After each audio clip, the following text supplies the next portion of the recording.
সুপ্রিয় দর্শক, আসসালামু আলাইকুম। সবাইকে স্বাগত জানাই চ্যানেলের অর্থনীতির কথা অনুষ্ঠানে। অনুষ্ঠান সঞ্চালনায় আপনাদের সাথে আছি বরাবরের মতোই আমি ফুলেল চৌধুরী। দর্শক, আপনারা জানেন অর্থনীতির নানাবিধ বিষয় নিয়ে আমরা আপনাদের সাথে আলোচনা করে থাকি। বাংলাদেশের অর্থনীতি, বিশ্বের অর্থনীতির প্রভাব বাংলাদেশের উপর, এই বিষয়গুলোকে সহজ সরলভাবে আমরা আমাদের দর্শকদের জন্য, আমাদের জনগণের জন্য তুলে ধরার চেষ্টা করি এবং অবশ্যই আমাদের সাথে স্টুডিওতে অতিথিরা উপস্থিত থাকেন। আজকে উপস্থিত আছেন ডক্টর মাহফুজ কবির, গবেষণা পরিচালক, Bangladesh institute of international and strategic studies. আপনাকে স্বাগত আমাদের আজকের স্টুডিওতে। ধন্যবাদ। জনাব মাহফুজ কবির, আপনি জানেন যে বাংলাদেশের উপরে আমেরিকার ট্যাক্স ইম্পোজ করা হয়েছে। শুধু বাংলাদেশের উপরে না, পৃথিবীর সব দেশের উপরেই, যেখানে মানুষ থাকে না, পেঙ্গুইন থাকে, সেখানেও মানে সব দেশের উপরেই ট্যাক্স ইম্পোজ করা হয়েছে, বাংলাদেশও সেটার মধ্যে আছে। আমরা আলোচনাটা আজকে করতে চাই এই বিষয়টাকে নিয়ে। দর্শক, আজকে আমরা আলোচনা করতে চাই যুক্তরাষ্ট্রের শুল্ক আরোপের চাপ সামলাতে পারবে কি বাংলাদেশ।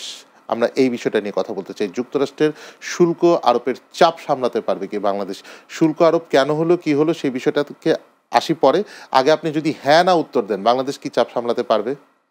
মানে যে শুল্কটা আরোপ করা হয়েছে সেটার চাপ আসলে সামলানো সম্ভব নয়। আচ্ছা, মানে যে শুল্কটা বাড়তি আরোপ করা হয়েছে, 37% বাড়তি যেটা আরোপ করা হয়েছে, এই চাপ বাংলাদেশের পক্ষে সামলানো সম্ভব নয় আপনি মনে করেন? হ্যাঁ। আচ্ছা, যদি সম্ভব না হয় তাহলে এই শুল্ক যাতে আরোপ না হয় বা এখান থেকে আমাদেরকে বাইপাস কিছু একটা করে আমাদেরকে টিকে থাকতে হবে, তাহলে আমরা সেই আলোচনায় চলে আসি। যদি সম্ভব না হয় তাহলে প্রথমত বাংলাদেশের কি করা উচিত? একদম ফার্স্ট স্টেপ কি হওয়া উচিত? একটা স্টেপ হয়েছে, একটা চিঠি দেওয়া হয়েছে, একটু টাইম চাওয়া হয়েছে ওনাদের কাছে, আর কি করা উচিত? আসলে বেশ কিছু পদক্ষেপ নেওয়া হয়েছে ইতিমধ্যেই। যেটার কথা আমরা জানি সেটা হচ্ছে মাননীয় প্রধান উপদেষ্টার কাছ থেকে একটা চিঠি গেছে এবং এটাই আসলে সঙ্গত ছিল, তার কারণ এই পুরো অর্ডারটা কিন্তু আসলে মার্কিন যুক্তরাষ্ট্রের প্রেসিডেন্টের এক্সিকিউটিভ অর্ডার হিসেবে। এখন যেহেতু প্রেসিডেন্ট নিজেই করেছেন, তার মানে হলো যে বাংলাদেশের যে প্রধান উপদেষ্টা তিনি হচ্ছেন যোগ্য ব্যক্তি যিনি আসলে এই বিষয়ে চিঠি লিখবেন, ডিল করবেন। জি, কিন্তু এর পাশাপাশি আরেকটা চিঠি গেছে এবং সেটি গেছে কিন্তু বাণিজ্য উপদেষ্টার কাছ থেকে এবং সেটি গেছে আবার ইউএস ট্রেড রিপ্রেজেন্টেটিভের কাছে। আচ্ছা, তো এখন যে পদক্ষেপগুলো নেওয়া হয়েছে সেগুলো হচ্ছে কি, যে বাংলাদেশ সিদ্ধান্ত নিয়েছে যে কতগুলো পণ্যের উপরে শুল্ক হার কমাবে এবং সেখানে 50% করা হবে, মানে 50% কমানো হবে আর কি শুল্ক হার। তো এর মধ্যে 3টা প্রোডাক্টের কথা বলা হয়। 50% কমানো হবে শুল্ক হার। এই যে 3টি পণ্য, সেটি হচ্ছে একটা হলো গ্যাস সিলিন্ডার, আরেকটা হচ্ছে সেমিকন্ডাক্টর, আরেকটা হচ্ছে medical equipment. Semiconductor Bangladesh USA থেকে ইম্পোর্ট করে। হ্যাঁ, কিছু ইম্পোর্ট করে, কিন্তু সেটা পরিমাণ খুব বেশি নয়। আমাদের যে মূল 4 ধরনের পণ্য, এর মধ্যে প্রধান পণ্য হচ্ছে যে স্ক্র্যাপ আয়রন এবং সেটা প্রায় 25%। আর দ্বিতীয় যে পণ্যটি রয়েছে সেটি হচ্ছে মিনারেলস এবং ইনক্লুডিং এলএনজি, এবং থার্ড যে প্রোডাক্ট সেটি হচ্ছে কটন। তো প্রথম দুটি পণ্য কিন্তু 50%, আর কটন হচ্ছে প্রায় 14%। এবং এর পাশাপাশি আরেকটা বড় পণ্য রয়েছে, সেটি হলো যে এডিবল ওয়েল, মানে এখানে সয়াবিন ওয়েল এবং ওয়েল সিড এগুলো আমদানি করে এবং সেটা প্রায় 14%। সব মিলিয়ে এই 4টা প্রোডাক্ট ক্যাটাগরি কিন্তু 75% পণ্য আমরা আমদানি করি মার্কিন যুক্তরাষ্ট্র থেকে। তাহলে বাকি যে 25%, তার মধ্যে অনেক পণ্য আছে, সেখানে ইলেকট্রিক্যাল, ইলেকট্রনিক্স, সেখানে কার আছে, সেখানে লিকার আছে, তো এগুলো তো আছে, এবং তার মধ্যে আসলে সেমিকন্ডাক্টর আছে, বা এই যে মেডিকেল ইকুইপমেন্টের কথা বলি, বা যদি আমরা অন্যান্য যে গ্যাস সিলিন্ডারের মতো যে পণ্যগুলো আছে, তো সেই পণ্যগুলো আসলে উচ্চ মূল্যের পণ্য এবং খুবই হাই কোয়ালিটি প্রোডাক্ট। তো সেগুলো যেগুলো আমরা আমদানি করি, তো সেইটার ক্ষেত্রে শুল্ক হার একটু বেশি আছে, তো সেটা কমানোর কথাবার্তা বলা হচ্ছে। গাড়ির কথা যদি আমরা ধরি, তাহলে 400-500% যে শুল্ক হার, সেটা কিন্তু অনেক বেশি, এবং সেটা শুধুমাত্র আমেরিকার যে প্রোডাক্ট সেগুলোর পণ্য নয়, সেটা সারা পৃথিবী থেকে যেখান থেকে আমরা একটা মার্সিডিজ গাড়ি আমদানি করি, সেটার উপরে একই রেঞ্জের আসলে আমাদের যে ডিউটি। তো সুতরাং এখন এই যে সেটা মানে মার্সিডিজ মানে লাক্সারিয়াস প্রোডাক্টের উপরে আমাদের অনেক বেশি শুল্ক হার আছে, এবং সেই ধাক্কাটাই কিন্তু আমার মনে হয় আমেরিকার ওই 700%ও কিছু কিছু প্রোডাক্টের উপর আছে, যেটা আমরা গণমাধ্যমে দেখতে পাচ্ছিলাম। মনে হয় সেই ধাক্কাটা পড়ছে, এবং আলটিমেটলি 74% যেটা অ্যাভারেজ আসছে, সেটা মনে হয় ওই কারণেই না। 74%-এর হিসাবটা অন্য, তার কারণ ইউএস ট্রেড রিপ্রেজেন্টেটিভের যে মানে স্টেটমেন্ট, তো সেখানে দেখা গেছে যে আসলে এটা আমাদের যে ট্রেড গ্যাপ, সেই ট্রেড গ্যাপের হচ্ছে হাফ। তো সেইভাবে করে ক্যালকুলেট করা, কিন্তু যদি মানে টেকনিক্যালি দেখা হয়, তাহলে যে শুল্কের পরিবর্তন, তার মানে হচ্ছে যে এখানে এক্সপোর্ট ইম্পোর্টের যে গ্যাপ তাদের, সেটা হচ্ছে নেগেটিভ।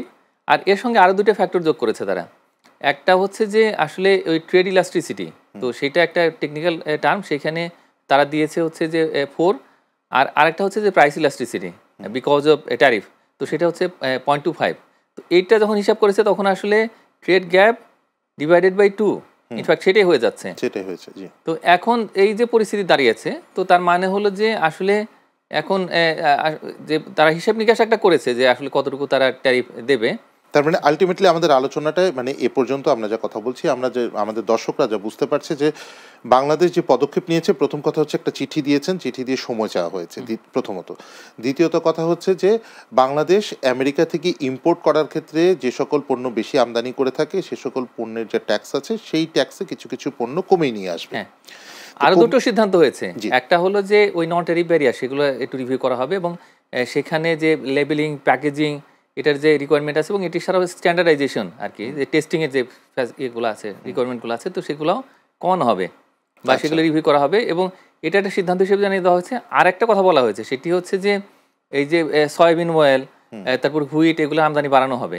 তো বাংলাদেশ কিন্তু এখন চাইলেই এই যে প্রোডাক্টগুলো, মানে প্রথম একটা জিনিস বলি যে সয়াবিন অয়েল, হুইট এই ধরনের প্রোডাক্টগুলির প্রাইস কিন্তু কম্পারেটিভলি বাংলাদেশে একটু কম, তাই না? আমরা যদি ইকুইভ্যালেন্ট ডলারে চিন্তা করি বা বাংলাদেশের টাকার মূল্যমানে চিন্তা করি, যেমন আটার দাম খুব বেশি না, সয়াবিন তেলের দামটা এখনো নাগালের মধ্যে আছে। কিন্তু আমেরিকা থেকে যদি এগুলো বেশি পরিমাণে আমদানি করতে হয় তাহলে কি পরিবহন খরচটা বাড়বে না? না, এখন আমরা তো কানাডা থেকে আমদানি করছি, আমরা ইউক্রেন থেকে আমদানি করছি, আমরা ভারত থেকে করছি, ঠিক আছে, কিন্তু ওই দেশগুলো থেকে কিন্তু আমদানি এখন আমরা করছি। তো সুতরাং মানে কানাডার পরিবর্তে আমরা ইউএসএ থেকে আনবো। এক্স্যাক্টলি, মানে এইগুলো হচ্ছে টেকনিক এবং সেইটা করে কিন্তু তাদের সঙ্গে বাণিজ্যিক সম্পর্ক বাড়াতে হবে। এখন আমরা যদি চিন্তা করি যে না ঠিক আছে কানাডা থেকে আনবো, আমদানি করবো, কিন্তু আমেরিকা থেকে আমদানি করবো না, এটা তো ঠিক হলো না কথা। বাণিজ্যিক সম্পর্ক এইভাবে পরিবর্তিত হয় এবং এটা আমাদের স্বার্থে করতে হবে। তো এক হচ্ছে যে আমদানি বাড়ানো, যে পণ্যগুলো বাংলাদেশের চাহিদা রয়েছে, যেমন সয়াবিন তেল, সেটার একটা বিশাল বাজার আছে। তো বিভিন্ন জায়গা থেকে তো আমরা আনছি, ইউরোপ থেকে আনছি, ল্যাটিন আমেরিকা থেকে আনছি। তো ল্যাটিন আমেরিকা থেকে আনা আর আমেরিকা থেকে আনা, মানে মার্কিন যুক্তরাষ্ট্র থেকে আনা প্রায় কাছাকাছি, এবং কোনো কোনো ক্ষেত্রে আসলে মার্কিন যুক্তরাষ্ট্র থেকে আনার খরচটা কম। সুতরাং এই কাজগুলোই সবচেয়ে গুরুত্বপূর্ণ যেটা আমাদের করতে হবে। এটা আমরা এক্সপ্লোর করিনি এতদিনে, এটা আসলে আমাদের করা দরকার ছিল। যে কটন ইম্পোর্ট, তো তাদের কটনের কোয়ালিটি কিন্তু অনেক হাই, তো সেখান থেকে আমরা নিয়ে আসতে পারি। তো সুতরাং এই কাজগুলো করা যায়। তো আগামী দিনগুলোতে এই কাজগুলো যে করা হবে সেটার সিদ্ধান্ত জানিয়ে আসলে এই চিঠিটা দেওয়া হয়েছে। আমি মনে করি যে এটা অত্যন্ত ইতিবাচক। কিন্তু কথা হচ্ছে কি যে আমরা পুরো রেঞ্জটা কিন্তু দেখিনি যে আসলে কোন কোন প্রোডাক্ট আমরা ওইখান থেকে আমদানি করি, সেগুলোর ক্ষেত্রে এভারেজ ডিউটি অন্তত এই তিনটার পাশাপাশি যেগুলো আরেকটু বেশি করে করি, তো সেগুলোর কথা বলা উচিত ছিল। যে আমরা এই কিছু রাসায়নিক দ্রব্য মনে হয় আমরা আসলে অনেক কিছু আনি। তো সুতরাং এরকম তিনটার জায়গাতে আমরা যদি 5-7টার কথা বলতে পারতাম তাহলে সেক্ষেত্রে হয়তো আর একটু লুক্রেটিভ অফার হতো আমাদের দিক থেকে। তারপরে আমি মনে করি যে এই সিদ্ধান্ত নেওয়া হয়েছে একটু দেরি হয়েছে, আরো একদিন আগে চিঠিটা পাঠাতে পারলে একটু ভালো হতো। কারণ ইতিমধ্যে মনে 50টা দেশ চিঠি পাঠিয়ে দিয়েছে, তারা চিঠি পাঠিয়েছে, কথা বলেছেন তারা, এবং তারা আলোচনার জন্য আগ্রহী। এবং এটা একটা ভালো ফলাফল হয়েছে যে ট্রাম্প কিন্তু বলেছেন যে যারা যারা যোগাযোগ করেছে তাদের সঙ্গে এখন এটা আলাপ আলোচনা করতে হবে। আসলে ট্রাম্প এটা ব্যক্তিগতভাবেও পছন্দ করেন, আমরা যতটুকু দেখতে পাচ্ছি যে উনি চায় ওনার সাথে যোগাযোগ করুক, ওনার মতামতকে গুরুত্ব দিই। এটাই ব্যবসার নিয়ম, যে প্রথমে আমি আমার শর্তগুলো দিব, যদি আমরা ভালো অবস্থানে থাকি তাহলে সেই ক্ষেত্রে একটা কঠিন শর্ত দিয়ে দিব আমার যারা অপোজিট সাইডে আছেন, তারপরে তারা যোগাযোগ করবে, তারা নেগোশিয়েট করবে। তো এইভাবে করে আমার অবস্থানটা ভালো করবো বা লাভজনক কোনো একটা টার্মে চলে যাব। তো আসলে ডোনাল্ড ট্রাম্পের মনে কি আছে সেটা কিন্তু আমরা জানি না, আসলে কেউই জানেন না। তো এখন উনি হয়তো এমন একটা স্ট্র্যাটেজি তৈরি করছেন, তো সেটা আসলে তার নিজের দেশের জন্য কত উপকার নিয়ে আসে, তো সেটার জন্য করছেন। একটা কথা কিন্তু তিনি বলেছেন, সেটা যদি কেউ শূন্য শুল্ক চায় তাহলে সে যেন মার্কিন যুক্তরাষ্ট্রে বিনিয়োগ করে এবং সেখানে উৎপাদন করে। তো আসলে তার উদ্দেশ্য সেটাই, এবং তিনি ভালো করেই জানেন যে এটা করবে না কেউ, তার কারণ এখানে উৎপাদন করা, ওখানে শ্রমিকের খরচ, অন্যান্য অনেক খরচ আছে।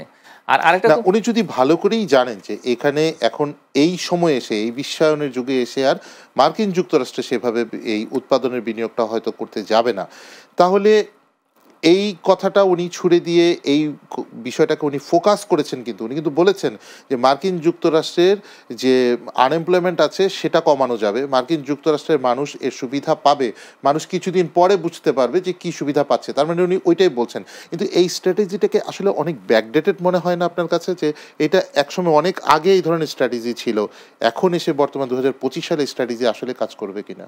এখন এটা আসলে ব্যাকডেটেড নাকি আসলে আপডেটেড সেই বিষয়টা কিন্তু আমরা জানি না। আমরা কিন্তু চিন্তাই করিনি যে আসলে মার্কিন যুক্তরাষ্ট্রে গিয়ে কী সুবিধা পাবো, তাদের ওখানে যাওয়া উচিত কিনা।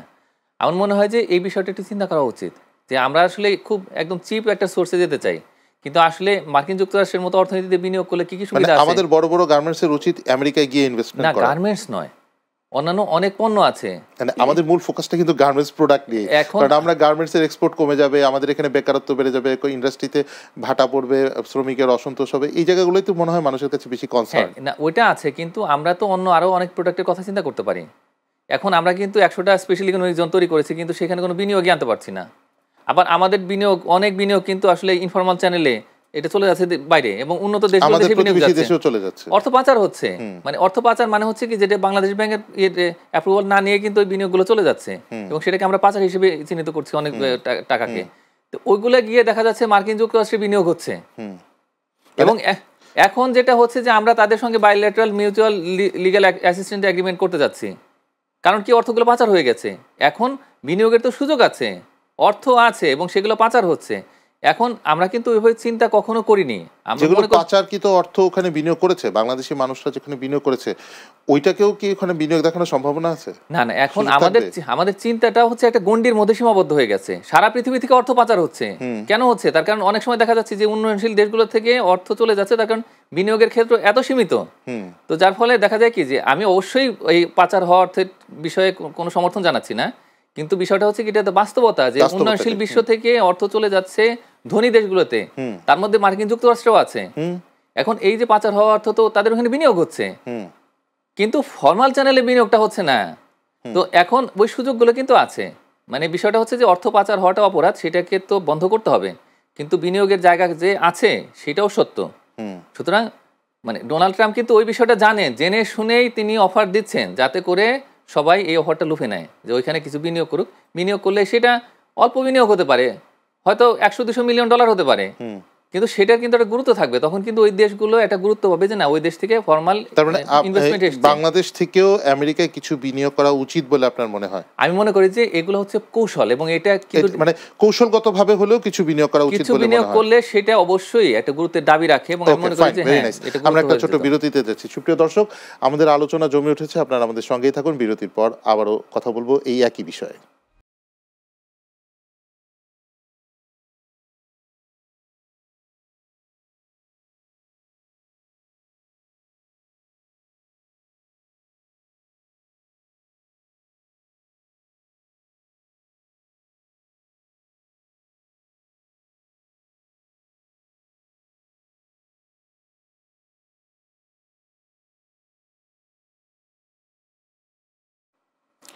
সুপ্রিয় দর্শক, বিরতির পর আবারও স্বাগত অর্থনীতির কথা অনুষ্ঠানে। দর্শক, আমরা আজকে আলোচনা করছি বাংলাদেশের উপর যে সম্পূরক শুল্ক চাপিয়ে দেওয়া হয়েছে আমেরিকার পক্ষ থেকে, সেই শুল্কের প্রভাব বাংলাদেশে কতটুকু পড়তে যাচ্ছে, বাংলাদেশ সেটা সামলাতে পারবে কিনা। আলোচনা করার জন্য স্টুডিওতে আজকে উপস্থিত হয়েছিলেন ডক্টর মাহফুজ কবির, গবেষণা পরিচালক, Bangladesh institute of international and strategic studies.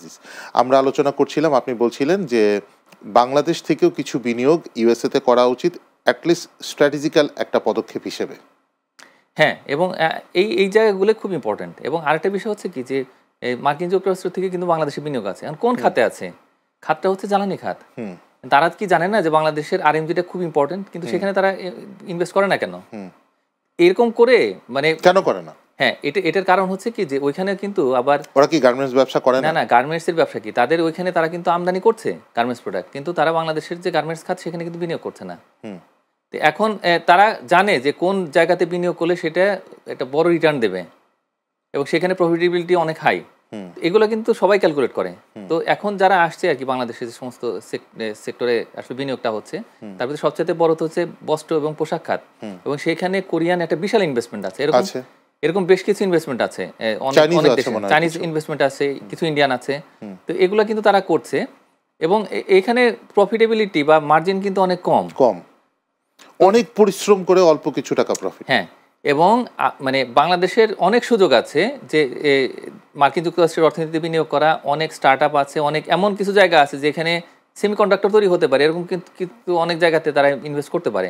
বা অন্য যেমন রিয়েল এস্টেট সেক্টর আছে। সেমিকন্ডাক্টরের উৎপাদন যেটা মার্কিন যুক্তরাষ্ট্র হয়, সেটা মানে অনেক এক্সপেন্সিভ প্রজেক্ট, অনেক বিরাট বড় প্রজেক্ট। ওইখানে যেটা হবে, সেখানে আর&ডি তে তারা ইনভেস্ট করবে। আচ্ছা, এটা হতে পারে, আর&ডি তে ইনভেস্টমেন্ট হতে পারে। এটা কিন্তু খুবই সম্ভব, এবং এই জায়গাগুলোই কিন্তু আসলে যাচ্ছে। তার কারণ দেখা যাচ্ছে কি, যে চায়না থেকে ইনভেস্টমেন্ট যাচ্ছে হচ্ছে আর&ডি তে, এবং তারা কি করছে, ছোট ছোট যে সমস্ত ইনিশিয়েটিভ সেগুলোকে কিন্তু তারা ক্যাপচার করছে, এবং এটা নিয়ে অনেক সমস্যা তৈরি হচ্ছে কিন্তু চীনের সঙ্গে মার্কিন যুক্তরাষ্ট্রের।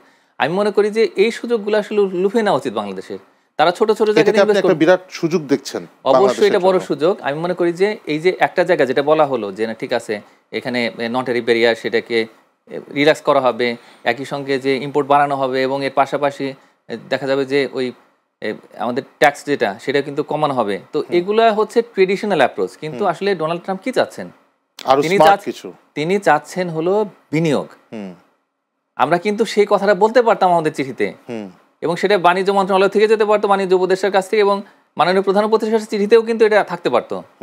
আমি মনে করি যে এই সুযোগটা কিন্তু আমরা মিস করেছি। সবাই যেটা করছে আমরা কিন্তু সেটাই করছি। সবাই মানে কেউ কিন্তু আসলে বিনিয়োগের কথা বলছে না। আমরা এই জায়গাতে চ্যাম্পিয়ন হতে পারতাম, এবং তখন কিন্তু আলাপ আলোচনাটা জমে উঠতো। তাই আমি মনে করি যে সুযোগ এখনো আছে, এই সুযোগটা কাজে লাগানো যেতে পারে। পরবর্তী কনভারসেশনে আমরা জিনিসটা তুলে ধরতে পারি। অবশ্যই বিনিয়োগের কথা যেহেতু বলছেন, বিনিয়োগ একটা সম্মেলন বাংলাদেশে চলছে ইতোমধ্যে বেশ কয়েকদিন ধরে, এবং বিনিয়োগ সম্মেলনে আমরা দেখেছি 5ই আগস্টের পর থেকে বাংলাদেশে সেভাবে ফরেন ইনভেস্টমেন্ট হচ্ছে না। তো সেই জায়গাটা যে একটা জট লেগে আছে, জটটা খোলার সম্ভাবনা কিন্তু এখন মনে হচ্ছে যে এই বিনিয়োগ সম্মেলন থেকে কোনো একটা ভালো একটা রেজাল্ট আসবে। কি মনে হচ্ছে আপনার কাছে? আসলে বিনিয়োগের যে শ্লথগতি সেটা কিন্তু ঠিক 5ই আগস্টের পরে নয়, এটা কিন্তু আগে শুরু হয়েছে। মানে 2023-24 অর্থ বছরে কিন্তু বিনিয়োগ অনেকটা কমে গেছে, এবং সেই ধারাটা আসলে 5ই আগস্টের কথাই জন্য বললাম, রাজনৈতিক পরিস্থিতি যেহেতু খারাপ হয়ে গিয়েছিল, একটা দেশের রাজনৈতিক পরিস্থিতি খারাপ হলে তো সেখানে বিনিয়োগকারীরা উৎসাহিত হন না। এখন যেটা হয়েছে যে আসলে সবাই চায় যে পলিটিক্যাল গভর্নমেন্ট থাকলে তখন তাদের সাথে নেগোসিয়েশনে কনভারসেশনের সুবিধা হয়। তো তার কারণ এই রাজনীতিবিদদের মধ্যে অনেকেই থাকে ব্যবসায়ী, বড় বড় ব্যবসায়ী থাকেন। তো এখন কিন্তু সেই অবস্থাটা নেই বাংলাদেশে। তো এখন যারা বাংলাদেশে বিনিয়োগ করতে চান তাদের মধ্যে অনেক রাজনীতিবিদ আছেন যারা হলো ব্যবসায়ী, বা এই ব্যবসায়ের সঙ্গে রাজনীতির সাথে একটা কানেকশন থাকে। তো সুতরাং এইভাবেই তারা হয়তো চাচ্ছেন, এবং তারা কেউ কেউ ইনিয়ে বিনিয়ে এই কথাটাই বলছেন।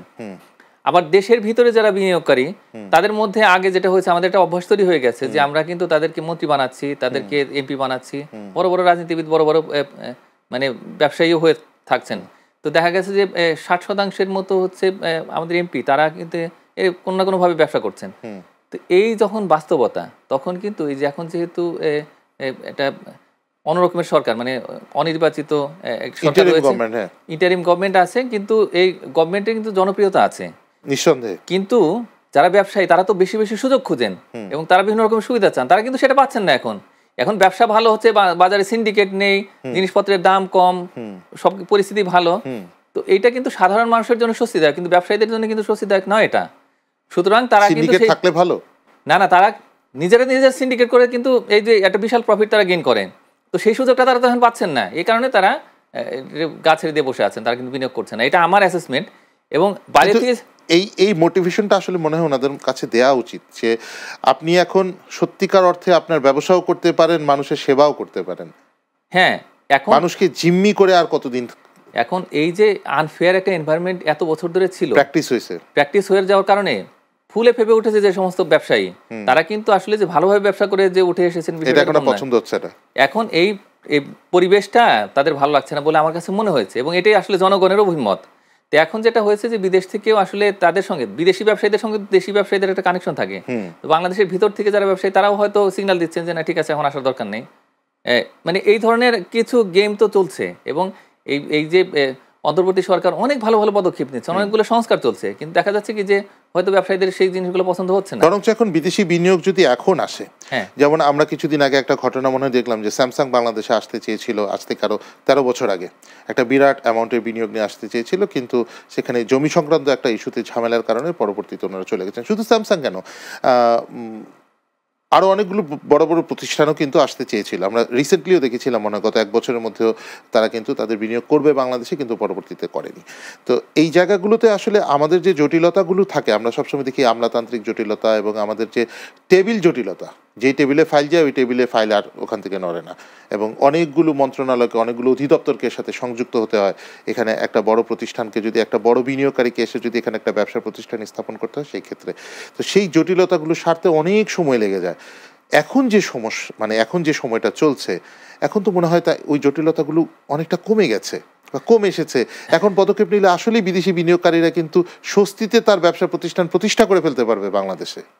কি মনে হয়? আপনি ঠিক বলেছেন, কিন্তু বাস্তবতা কিন্তু একেবারে যে খুব পরিবর্তিত হয়ে গেছে বিষয়টা এরকম নয়। একটা বিষয় হচ্ছে যে স্যামসাং এর প্রতিনিধিদের সঙ্গে কিন্তু আমার বৈঠক হয়েছিল, এটা সাউথ কোরিয়াতে হয়েছিল আজ থেকে 13-14 বছর আগে, এবং বাংলাদেশে ওরা ঢাকায় এসে আমার অফিসে এসে তারা বৈঠক করেছিল। 2-3 বার বৈঠক হয়েছে, এবং তারা একটা পর্যায়ে হতাশ হয়ে চলে গেছে যে তারা জমি পাচ্ছে না, অন্যান্য সাপোর্ট পাচ্ছে না। বিষয়টা হচ্ছে কি যে এখানে একটা জিও পলিটিক্যাল গেম চলে, এবং এই আমাদের যে সমস্ত যারা কর্মকর্তা রয়েছেন ব্যুরোক্রেসি, তাদের মধ্যে কেউ কেউ যারা দুর্নীতিবাজ, সবাই দুর্নীতিবাজ নয়, অনেক সৎ কর্মকর্তা আছেন, তারা সহায়তা করতে চান, কিন্তু পুরো প্রক্রিয়াটা এমন হয়ে গেছে যে ওই জায়গা থেকে আমরা কিন্তু এখনো বের হয়ে আসতে পারিনি। সবচেয়ে আশ্চর্য বিষয় হচ্ছে কি, যে এই যে এখন যে ইনভেস্টমেন্ট সামিট চলছে, সেখানে আমি নিজে অংশগ্রহণ করেছি, দেখেছি যে মানুষের মধ্যে এত আগ্রহ, বিদেশি দেশি একেবারে তরুণ উদ্যোক্তা, তারা কিন্তু হুমড়ি খেয়ে পড়ছেন এখানে কথা বলার জন্য। তো এই যে আগ্রহ, সেইটাকে যে মোমেন্টাম দেওয়ার জন্য ইনস্টিটিউশনাল স্ট্রাকচার দরকার, যেটা সেটা আমাদের নেই এই মুহূর্তে। কিন্তু আমরা কত বছর ধরে চেষ্টা করছি যে এটা one stop service, single window, তো সেগুলো কিন্তু এখনো করতে পারিনি আমরা। এক গার্মেন্টস সেক্টরে যদি একটা ইনভেস্ট করতে যায় কেউ, 60-70টা জায়গা থেকে তার সার্টিফিকেট নিতে হয়, এটা কেন? তো আমাদের ওই যে আমলাতান্ত্রিক জটিলতা এবং এই টেবিলে টেবিলে ঘোরা, ঘুষ, তো দুর্নীতি, এই সংস্কৃতি কিন্তু এখনো রয়ে গেছে। সবচাইতে যে আশ্চর্যের বিষয় সেটা হচ্ছে কি, যে মাননীয় প্রধান উপদেষ্টা তিনি কিন্তু এখন এই যে প্রতি মাসের একটা দিন তিনি কিন্তু এখন এই যে বিদেশি বিনিয়োগকারীদের কথা শুনবেন, তাদের কি কি সমস্যা রয়েছে সেগুলা কিন্তু তিনি শুনে সেই অনুযায়ী ব্যবস্থা নেবেন। আর বিডিআর চেয়ারম্যানের কিন্তু প্রতি মাসেই একবার করে তিনি বৈঠকে বসবেন এই কোরিয়া এবং চাইনিজ ইনভেস্টরদের সাথে। আচ্ছা, এই যে ব্যবস্থাটা গ্রহণ করা হয়েছে, তাহলে এটা কেন? সমস্ত প্রতিষ্ঠানগুলো কি আসলে আর কিছু শোনে না? তাদের কি সেই শোনার ক্ষমতাটা নষ্ট হয়ে গেছে যে মাননীয় প্রধান উপদেষ্টা শুনতে হবে যে সমস্যা কোথায়? মানে এমন একটা জটিলতার মধ্যে আমরা রয়েছি এখনো পর্যন্ত। এই যে 5ই আগস্টের পরে যে আমরা কি একটা স্বপ্ন দেখছিলাম যে এরকম একটা দুর্নীতিমুক্ত একটা সুন্দর বিনিয়োগের পরিবেশ থাকবে, ব্যবসা ভালো হবে, সিন্ডিকেট থাকবে না, কিন্তু সেই জিনিসগুলো কিন্তু এখন বাজারে কিন্তু সিন্ডিকেট, বিশেষ করে যে সাধারণ যে পণ্যদ্রব্য, সেগুলোর সিন্ডিকেট কিন্তু এখন সেই অর্থে নেই, সেভাবে কাজ করছে না। কিন্তু বিনিয়োগের যে রেজিস্ট্রেশন, অ্যাপ্রুভাল, এই প্রসেসের মধ্যে এখনো সিন্ডিকেট আছে। আচ্ছা, এই সিন্ডিকেটটা ভাঙতে হবে, অবশ্যই সেটা ভাঙতে হবে, এই সিন্ডিকেটটা অবশ্যই ভাঙতে হবে। অনুষ্ঠানের শেষের দিকে চলে এসেছি। আমরা অনুষ্ঠান শুরু করেছিলাম যুক্তরাষ্ট্রের শুল্ক আরোপের চাপ সামলাতে পারবে কিনা বাংলাদেশ, এই বিষয়টাকে সামনে রেখে, এবং আপনি এক কথা উত্তর দিয়েছিলেন শুল্ক আরোপের চাপ বাংলাদেশ সামলাতে পারবে না, যেহেতু এত পরিমাণ শুল্ক আরোপের চাপ। বাংলাদেশ এখন যে পদক্ষেপগুলো নিয়েছে বা নিচ্ছে, সামনে আরও যে প্ল্যানিংগুলো আছে, আপনার কাছে কি মনে হয় যে এই শুল্কটা 37% থেকে কত পার্সেন্টে কমিয়ে বাংলাদেশ আনতে চায়? মানে কতটুকু বাংলাদেশের জন্য বিয়ারেবল বলে বাংলাদেশ মনে করে? না, এটা নিয়ে কিন্তু আসলে এখনো পর্যন্ত অফিসিয়াল কোনো স্টেটমেন্ট আসেনি, এবং এটা আসতে পারলে ভালো হতো। কিন্তু আমার যেটা অভিমত সেটি হচ্ছে যে এটা আসলে ভারতের যে সমান এইটুকু পরিমাণে যদি আসে, তাহলে এটা আমার জন্য ভালো হয়। মানে ভারতের হচ্ছে 26%, আমি মনে করি যে বাংলাদেশে যদি 26-27% মতো হয়, তাহলে কিন্তু বাংলাদেশের সেফ জোনে চলে যায়। কারণ হচ্ছে কি, যে বাংলাদেশের এই মুহূর্তে একটা বড় ঝুঁকি আছে যে কিছু বিনিয়োগ চলে যেতে পারে ভারতে, তার কারণ ওখানে শুল্ক কম, এবং একই সঙ্গে বাংলাদেশের কিছু অর্ডারও ওইখানে চলে যাবে, অর্ডারগুলো কিন্তু এখানে। সুতরাং এই জায়গাতে সুতরাং এই জায়গাতে 26% কাছাকাছি যদি থাকে, তাহলে আমি মনে করি যে আপাতত পরিস্থিতি সামাল দেওয়া যাবে, এবং এরপরে আরো কমানোর জন্য চেষ্টা করতে হবে। ওকে, দুর্দান্ত। আমরা কিন্তু অনেকগুলো বিষয় আজকের আলোচনায় উঠে এসেছে। সুপ্রিয় দর্শক, আমরা অনুষ্ঠানের শেষের দিকে চলে এসেছি, তাই আমি দর্শকের কাছে চলে গেলাম। আমরা আজকের আলোচনায় কিন্তু মূল কথাটা যেটা আমাদের বোঝার দরকার ছিল, যে বাংলাদেশের এই আমেরিকার শুল্কটা বাংলাদেশের উপরে কত বড় একটা বোঝা হয়ে দাঁড়াবে। আলোচনার প্রেক্ষাপটে এই কথাই উঠে এসেছে যে এটা এত বড় বোঝা যে এই বোঝা এই মুহূর্তে বাংলাদেশ সামলাতে পারবে না। এই বোঝা সামলানোর জন্য বাংলাদেশের কিছু প্রস্তুতি নিতে হবে, এবং এই বোঝাকে ছোট করে নিয়ে আসতে হবে। সেই প্রস্তুতি কিছু বাংলাদেশ নিয়েছে। বাংলাদেশের প্রধান উপদেষ্টা এবং বাংলাদেশের বাণিজ্য উপদেষ্টা, ওনাদের পক্ষ থেকে আমেরিকাকে কিছু ইনফরমেশন দেওয়া হয়েছে, চিঠি দেওয়া হয়েছে, সময় চাওয়া হয়েছে, বাংলাদেশের কিছু স্ট্র্যাটেজি ওখানে তুলে ধরা হয়েছে যাতে আমাদের শুল্কটা কমে আসে। আমাদের শুল্কটা কমে আসলে আমাদের এক্সপোর্টটা আমেরিকাতে ঠিকঠাকভাবে থাকবে। অন্ততপক্ষে অন্য সবার উপরে তো শুল্ক পড়েছে, তাই তো সবার উপরে যেহেতু শুল্ক পড়েছে, আমাদের উপরে শুল্ক পড়েছে, সেখানে অ্যাটলিস্ট আমরা একটা প্রতিযোগিতার মধ্যে থাকবো। সেই প্রতিযোগিতার মধ্যে থেকে আমাদের বাজারটা টিকে থাকবে। বাজার টিকে থাকলে বাংলাদেশের জনগণ ভালো থাকবে। বাংলাদেশের একটা বিরাট সংখ্যক মানুষ, প্রায় 1.5 কোটির মতো মানুষ গার্মেন্টস শিল্পের সাথে জড়িত, সরাসরিভাবে কাজ করে, এবং সেই 1.5 কোটি মানুষের পরিবার রয়েছে আরও 2 থেকে 3 কোটি মানুষ যারা কিনা গার্মেন্টস শিল্পের উপর জড়িত। তো এই গার্মেন্টসে কোনো ধরনের আঘাত বাংলাদেশে পড়তে দেওয়া যাবে না। বাংলাদেশ সরকার সে ব্যাপারে সচেষ্ট রয়েছে, আমরা জনগণও সচেষ্ট থাকবো। আমরাও যার যার জায়গা থেকে চেষ্টা করব যাতে অন্তত পক্ষে আমার যদি কোনো দায়িত্ব থাকে সেই দায়িত্বটা পালন করতে পারি। সুপ্রিয় দর্শক, নিশ্চয়ই আজকের অনুষ্ঠান আপনাদের ভালো লেগেছে। আজকের মতো এখানে বিদায় নিতে চাই। সবাই ভালো থাকুন, সুস্থ থাকুন। আগামী অনুষ্ঠান দেখার আমন্ত্রণ রইল।